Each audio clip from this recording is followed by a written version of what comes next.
So Jesus was talking about bread in his talking with these people, and I have a problem with this bread metaphor because it was really a great metaphor once upon a time, but I don't know that it works today. Around 2003 or so, with the advent of the Atkins diet, bread became the enemy. Right? And you know what I'm talking about. I know you all know what I'm talking about. We got the Atkins diet, got the keto diet, got the paleo diet. Gluten is going to kill you, and muffins are the worst thing ever invented. And I know you know what I'm talking about because it's everywhere. You can't not have it. I got a bag of Twizzlers the other day, and it had like a gluten-free or naturally gluten-free on it. I thought, why is this a problem? Who's eating Twizzlers thinking, I hope these are gluten-free? Okay, so when Jesus says, hey, you know what, I am the bread of life, you know, it doesn't quite work like it once did anymore because we don't subsist on bread. Bread is the enemy. And the thing about what Jesus was saying is it really doesn't work because for the most part, most of us, if you know what I'm talking about when I say keto or Atkins, then I know that you know what a diet is. And if you know what a diet is, then you know what failure is.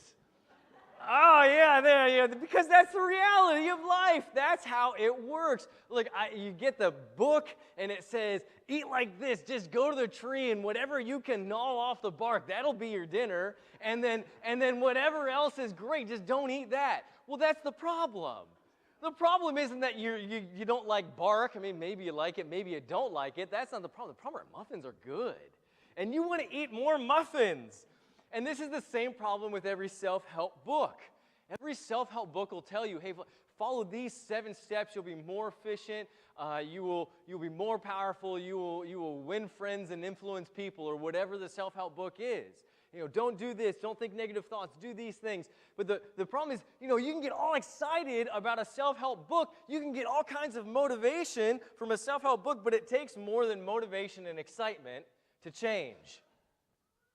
And if you've ever read it or been on a diet, you know this very well.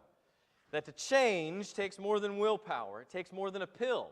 It takes more than resolve. It takes more than a vow. You can't buy change. You can't just say, I'm going to change, and then change.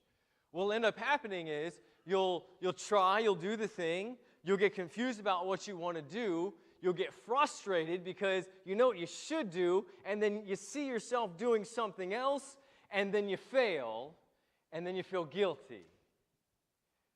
And this is probably a pattern you've been in before. Or maybe you tried something and it wasn't something you wanted to do again. Because that's the only 2 options when we fail. It's to either say, okay, I'm gonna pick myself up and try again, or I'm not even gonna bother anymore. It wasn't worth it. And we know if you failed, then you know that your weakness as a human is exposed. That's not a happy place to be. But just as easily, if you failed and you say, I don't want it, I don't need it, I don't want to do that anymore, your human weakness is exposed as well. A couple weeks ago, I talked about a psychological principle that we all have called choice blindness, which is a reality that whatever choice we decide, even if we didn't decide the choice, we will defend the choice that we make simply on the fact that we decided it, and so it must be right. God says, look, you can make all the decisions you want, and you can try, and you will fail. But without the Holy Spirit, you're not going to get anywhere of any consequence. God has this vision. He has this idea. It's a lot like an artist might have when he's looking at a big slab of marble. Now, the artist can see inside of that marble the statue that he's going to chisel out. You can't see it, I can't see it, the rest of us can't see it, but he can see it. In the same way, God can see you in your life as a big slab of marble. And he wants to chisel out of you his vision, what he has for you, his ideas for you, what he has planned for you. He wants to change who you are so that you might be in line with what he has in plan for the world. To do this, he says you have to believe. Now, what is a belief? A belief is an action. I think sometimes we have this thought that a belief is a thought, that a belief is a philosophy. No, a philosophy is a philosophy. A thought is a thought. A belief is an action. Here, I'll prove it to you. If I gave you a winning lottery ticket, and you believed me that it was the winning lottery ticket, you had a belief that in your hand was a piece of paper worth millions of dollars, you would not burn that piece of paper. You would take that piece of paper to whatever lottery authorities and turn it in for the millions of dollars that it's worth. You had a belief. What does that belief do? It's an action. It motivates you. This is the same thing Jesus said. He said, if you believe me, you'll act. Because what happens is, and this is counter to, I think, everything we've ever thought, you cannot think yourself into a new you. If you want to change, you have to act. You have to act yourself into a new you, which kind of is counterintuitive, because if you think, hey, I want to be this kind of a person, how do I get to be that person? It's simple. You act that way. And eventually, your brain will follow. And you'll figure out reasons and whys, or more likely, you won't give yourself excuses to get off the hook. If you want to be somebody who gets up in the morning and runs every morning, then you don't say, do I want to run this morning? You get up and you run. If you think, oh, I'd like to run, and then you stay in bed and you think about all the ways in which you would move your left foot in front of your right and your right foot in front of your left, and you did that for an hour and then you woke up, you would be not a runner. This is exactly the same thing that Jesus was talking about. If you want to be whatever it is, you have to be whatever it is. And the problem is, if you want to be motivated about whatever it is you want to do, you're not going to get there. You're not going to reveal in the marble what it is that God has in plan and in store for you. And instead, you'll have really great thoughts about all these things that you think you are. And the problem with that is that we judge ourselves by our intentions, by our internal monologue. And then we judge others by their actions. And Jesus says, no, I'm going to judge you by your fruit, by your actions. And if we're in our heads, if we're lost in our brains thinking that we're good people, but never actually acting like good people, we're not good people. If we think we follow Jesus, but we never worship him, then we're not worshipers of Jesus. If we think that we're the bulwark against the evil in the world, but whenever a challenge or something that would push us out of our comfort zone comes up to us, we give way, then we are not the bulwark against evil. Jesus said, if you follow me, the rest will take care of it. If you believe me, you won't be hungry. If you believe me, you won't be thirsty. This is what he said. What does that mean? It means if you don't worry about all the things, but you worry about Jesus, it'll all go a lot better and easier for you. And this is what we're trying to do here at Crossroad. Now we do it weird. We do it in a wonderful, weird way, I would tell you. One of the ways in which we've done this beautiful, wonderful, weird thing is we have a music director, Mr. Brooks Clark. Yeah. You might remember a couple years ago, we had this 80s Sunday.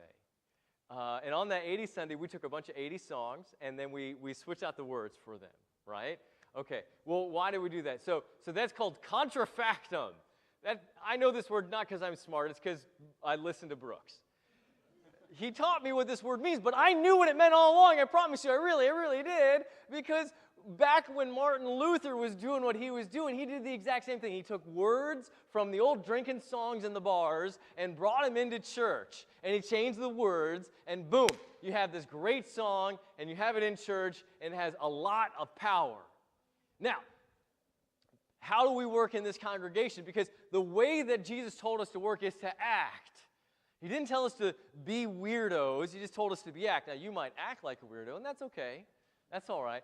But what I want to show you some things that I've encountered about how we do things that might help you. So I'm at the bar, and maybe I've been at the bar with you, having some wings, having a beer, and a song comes on. And not just any song, our theme song. Did you know we have a song? We have a song. We have a song. We have a song. Our music director gave us a song. We have a song. And the song comes on, and you know what happens? I'm at the bar with some of you, right? And of course, we're with other people who aren't Christian, or maybe who are Christian but haven't worshiped in a while or don't have a church home.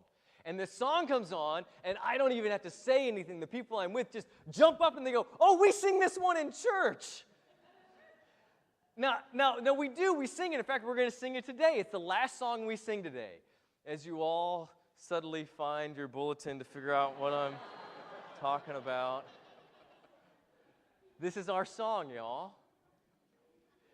Now, this is not a praise song. This isn't a song that we lift up to God that says to God, God, you're amazing.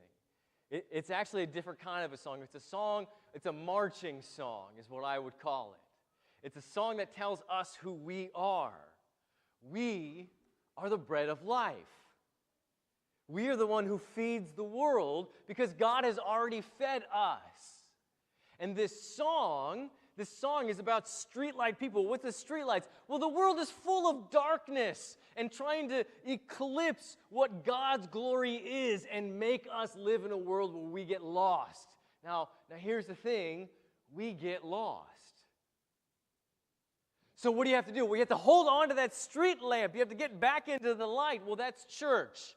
That's your church family. That's service. That's God. That's the bread of life. The thing about that song that we're going to sing today is you can't stay there. Hold on to that light, get back to that light. The darkness you will get lost in, but then go and be the light. Get out from that street light and go feed other people. That's what it means to be the bread of life. That's what our calling is to be in a place where anyone can find themselves here. Or to be at a place where you might hear Journey playing on the speaker, and you might remember, oh yeah, no, there's more to me than whatever it is the people I'm sitting at this table think. I am the bringer of the word.